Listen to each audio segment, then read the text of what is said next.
কষে দেখি 2 এর অঙ্কগুলো এখন আমরা ভালোভাবে বুঝে বুঝে করব। 1 নম্বর অঙ্কটাতে কি বলেছে, দুই বন্ধু একসঙ্গে একটি ছোট ব্যবসা চালাবার জন্য বার্ষিক 12% সরল সুদের হারে একটি ব্যাংক থেকে 15,000 টাকা ধার নিলেন। 4 বছর পরে ওই টাকার জন্য তাদের কত টাকা সুদ দিতে হবে হিসাব করে লিখি। এই অঙ্কটা করার আগে আমাদেরকে যেটা ভালোভাবে বুঝে নিতে হবে, সুদ, সরল সুদ এটাকে আই আকারে প্রকাশ করা হয়েছে। আই মানে হচ্ছে ইন্টারেস্ট, এসআই মানে হচ্ছে সিম্পল ইন্টারেস্ট।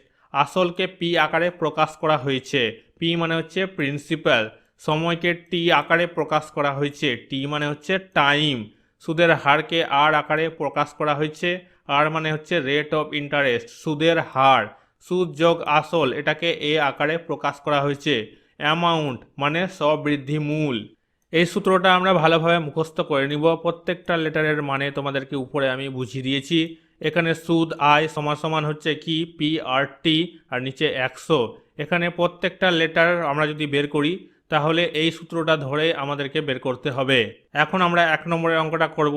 আসল পি প্রিন্সিপাল কত হবে 15,000 টাকা, সময় টি টাইম কত হবে 4 বছর, সুদের হার আর রেট অফ ইন্টারেস্ট কত হবে 12%।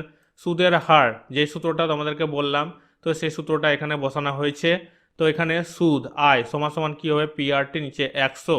তো পি এর মান কত আছে 15,000 টাকা, আর এর মান কত আছে 12%, টি এর মান কত আছে 4 বছর। তো এখানে বসানো হয়েছে আর নিচে 100। এরপর কাটাকাটি গেছে, এখানে একটা শূন্য, এখানে একটা শূন্য, এখানে একটা শূন্য, এখানে একটা শূন্য কাটাকাটি গেছে। এরপর এখানে 150, 12 আর 4 গুণ করে কত বেরিয়েছে আয় মানে সুদ ইন্টারেস্ট 7,200 টাকা। অতএব ওই টাকার জন্য তাদের 7,200 টাকা সুদ দিতে হবে। 2 নম্বর অঙ্কটাতে কি বলেছে, 2005 সালের 1 জানুয়ারি থেকে 27 মে পর্যন্ত বার্ষিক 6% সরল সুদের হারে 2,000 টাকার সুদ কত হবে নির্ণয় করি। এখানে আমাদেরকে 2005 সালের 1 জানুয়ারি থেকে 27 মে পর্যন্ত দিনগুলো ধরতে হবে, কোন মাসে কত দিন সেগুলো বসানো হয়েছে। 2005 সালটা অবশ্যই জানতে হবে লিপ ইয়ার আছে কি নাই। তো এখানে 2005 সালটা লিপ ইয়ার নাই, এই কারণে এখানে 28 দিন হয়েছে। তারপরে লাস্টের যে মে মাসটা হচ্ছে এখানে 26 দিন ধরা হয়েছে, একদিন কম ধরতে হবে। এসবটাকে যোগ করে পাওয়া যাচ্ছে 146 দিন। এই 146 দিনকে বছরে পরিবর্তন করার জন্য এক বছর সমান সমান হচ্ছে 365 দিন, 365 দিয়ে ভাগ যাবে, তারপরে বছরে পেরিয়ে যাবে।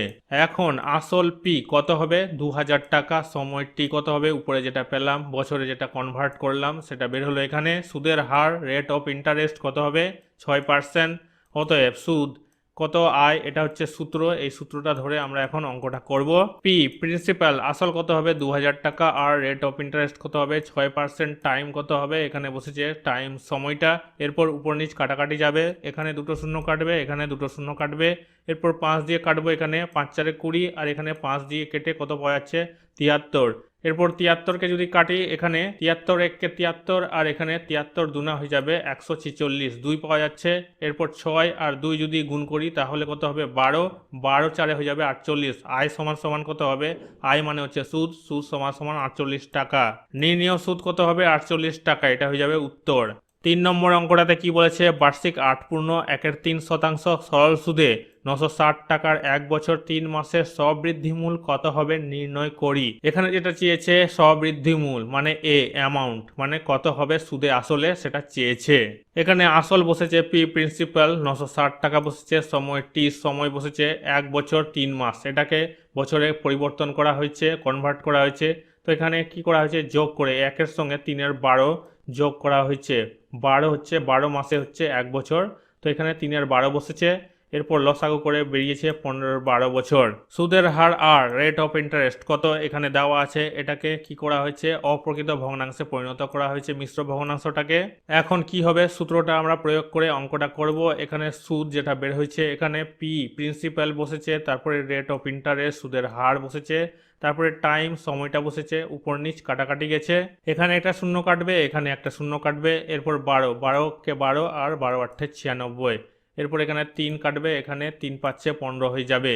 8 25 5 উপরে বসেছে, 10টা নিচে বসেছে, উপর নিচ কাটাকাটি আবার যাবে, কত দিয়ে কাটবে 5 একে 5, 5 না 10, 2 বের হচ্ছে, 2 একে 2, 2 4 8, 4 বের হচ্ছে। তো 4 25 হয়ে যাবে 100, 100 টাকা, এটা আমাদের সুদ বের হচ্ছে। এখানে আমাদেরকে উত্তর যেটা চেয়েছে স্ববৃদ্ধি মূল মানে এ অ্যামাউন্টটা চেয়েছে সুদ যোগ আসল। অতএব স্ববৃদ্ধি মূল এ অ্যামাউন্টটা কত হবে সুদ যোগ আসল। সুদ কত 100 টাকা, আসল কত 960 টাকা। এই দুটো যোগ করে বেরিয়েছে কত 1060 টাকা। 4 নম্বর অঙ্কটাতে কি বলেছে উৎপল বাবু তার জমি চাষের জন্য সমবায় ব্যাংক থেকে বার্ষিক 6% সরল সুদের হারে 3200 টাকা 2 বছরের জন্য ধার নিলেন। 2 বছর পরে সুদে আসলে তাকে কত টাকা শোধ করতে হবে হিসাব করে লিখি। সুদে আসলে মানে হচ্ছে স্ববৃদ্ধি মূলটা হবে এ অ্যামাউন্ট। এখানে অঙ্কটা কিভাবে করা হয়েছে আসল পি প্রিন্সিপাল কত হবে 3200 টাকা, এখানে আছে 3200 টাকা। এরপর সময় কত সময়ের জন্য 2 বছর, এখানে আছে 2 বছর। এরপর রেট অফ ইন্টারেস্ট সুদের হার কত হবে 6%।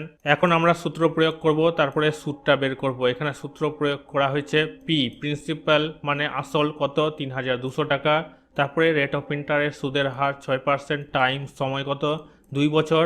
উপর নিচ কাটাকাটি যাবে, এখানে একটা শূন্য, এখানে একটা শূন্য, এখানে একটা শূন্য, এখানে একটা শূন্য। 32, 6, 2 এই তিনটাকে গুণ করে কত বেরিয়েছে ইন্টারেস্ট সুদ কত বেরিয়েছে 384 টাকা। অতএব 2 বছর পর সুদে আসলে সুদ কত সুদ হচ্ছে 384 টাকা আর আসল কত হচ্ছে 3200 টাকা। তো এখানে দুটো যোগ হয়ে কত বেরিয়েছে 3584 টাকা তাকে শোধ করতে হবে। 5 নম্বর অঙ্কটাতে কি বলেছে বার্ষিক 5.25% সরল সুদের হারে সভাদেবী একটি ব্যাংকে কিছু টাকা জমা রাখেন। 2 বছর পর তিনি সুদ হিসাবে 840 টাকা পেলেন। তিনি কত টাকা জমা রেখেছিলেন হিসাব করে লিখি। তো এখানে যেটা আমাদেরকে বের করতে হবে প্রিন্সিপাল আসলটা বের করতে হবে কত টাকা তিনি জমা রেখেছিলেন। 5 নম্বর অঙ্কটা এখানে লেখা হয়েছে সুদের হার কত রেট অফ ইন্টারেস্ট 5.25%, সময় কত বছরের জন্য রাখা হয়েছিল 2 বছর, সুদ আয় ইন্টারেস্ট কত হবে 840 টাকা, আসল কত হবে এখানে আমাদেরকে আসলটা বের করতে হবে। এখন আমরা এই সূত্রটা ধরে আমরা পি বের করব। তো এখানে কোনাকুনি যদি গুণ করি তাহলে এটা এদিকে বসবে আর এটা গুণ হয়ে এখানে বসে গেছে। এরপর পিটা থেকে যাবে আর এই দুটো নিচে বসে যাবে। ইন্টারেস্ট কত বসবে 840 টাকা, এরপর এখানে 100টা বসে গেছে। এরপর নিচে আর রেট অফ ইন্টারেস্ট কত হবে 5.25 আর এখানে টাইম কত হবে 2 হবে। এখানে দশমিকটা উঠে যাবে একক দশক শতক। তো এখানে 100টা উপরে বসে গেছে। এরপর উপর নিচ কাটাকাটি যাবে, 25 দিয়ে কাটবো। এখানে 25 দুনা হয়ে যাবে 50 আর 25 একে 25, এখানে হয়ে যাবে 25 4 104 বসবে। এখানে 2 কাটবে, 2 একে 2, 2 দুনা 4, এখানে 2 পাওয়া যাচ্ছে। এরপর 21 4 কত হবে 84 আর শূন্যটা এখানে বসে যাবে। এরপর 2 40 আর 100 এই তিনটাকে গুণ দিয়ে পাওয়া যাবে 8000 টাকা। তো এখানে আমরা প্রিন্সিপালটা পেয়ে যাচ্ছি, প্রিন্সিপাল আসলটা পেয়ে যাচ্ছি। অতএব তিনি 8000 টাকা জমা রেখেছিলেন। 6 নম্বর অঙ্কটাতে কি বলেছে গৌতম একটি মুরগি খামার খোলার জন্য একটি সমবায় ব্যাংক থেকে বার্ষিক 12% সরল সুদের হারে কিছু টাকা ধার নিলেন। প্রত্যেক মাসে তাকে 378 টাকা সুদ দিতে হয়। তিনি কত টাকা ধার নিয়েছিলেন নির্ণয় করি। তো এখানে প্রিন্সিপাল বের করতে হবে, আসলটাকে আমাদেরকে বের করতে হবে। প্রত্যেক মাসে তাকে 378 টাকা সুদ দিতে হয়, তাহলে বার্ষিক এখানে বার্ষিক বলেছে বছরে কত টাকা সুদ দিতে হবে। প্রত্যেক মাসে 378 টাকা সুদ দিতে হলে তাকে বছরে কত দিতে হবে এখানে 12 দিয়ে গুণ যাবে। 12 মাস, 1 বছর সমান হচ্ছে 12 মাস, তাহলে 12 দিয়ে যদি গুণ যায় তাহলে বের হবে কত 4536 টাকা। সুদের হার রেট অফ ইন্টারেস্ট কত বের হচ্ছে 12%, সময় টাইম কত 1 বছর, যেটা বললাম 1 বছরের সুদ কত টাকা হচ্ছে এখানে 4536 টাকা। এখানে সুদটা বসানো হয়েছে, আসল আমাদেরকে বের করতে হবে। এখন এখানে সূত্রটা বসানো হয়েছে, সূত্রটা বসিয়ে কোনাকুনি গুণ করা হয়েছে। এদিকে বসেছে পি আর টি আর এদিকে বসেছে 100-র সঙ্গে আয় গুণ হবে মানে ইন্টারেস্ট গুণ হবে। এরপর এখানে যেটা বের করতে হবে আমাদেরকে আসলটা, তো এখানে পিটা বসেছে, বাদবাকি এই দুটো নিচে বসেছে। ইন্টারেস্ট কত হবে 4536 টাকা আর রেট অফ ইন্টারেস্ট কত হবে 12% আর টি সময় কত 1 বছর। এরপর উপর নিচ কাটাকাটি দিব, এখানে 3 দিয়ে আমরা কাটাকাটি দিব, 3 4 12, এখানে 3 দিয়ে যদি এটাকে কাটি তাহলে কত বের হবে 1512।